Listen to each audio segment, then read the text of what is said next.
আসসালামু আলাইকুম। দেখেন বন্ধুরা, ব্যর্থতা মানে হেরে যাওয়া নয়। ব্যর্থতা মানে সফলতা। এখন অনেক শিক্ষিত মানুষ তারা আবার বলবে, "আরে ব্যর্থতা মানে কিভাবে সফলতা?"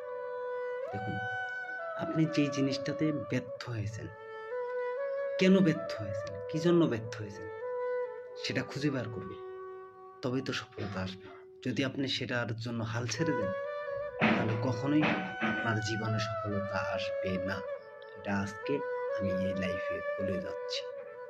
এর কারণ হলো আপনার ব্যর্থতার জায়গা যদি আপনি খুঁজে বের করতে পারেন, তবেই তো সফলতা আসবে। তাহলে ব্যর্থতার জায়গায় তো সফলতা। আমরা ছোটবেলায় একটা কবিতা সবাই পড়েছি, এটা নিশ্চয়ই জানা আছে যে, "একবার না পারিলে দেখো শতবার।" তো আমরা ব্যর্থ হয়ে গেলে অনেকেই পিছু টানি। কিন্তু আসলে এটা পিছু টান নেওয়া যাবে না। আমাদের সামনে এগিয়ে যাওয়ার জন্য আমাদের চেষ্টা চালিয়ে যেতে হবে, আমাদের শক্তি চালিয়ে যেতে হবে। তবে আমাদের সফলতা আসবে ইনশাআল্লাহ।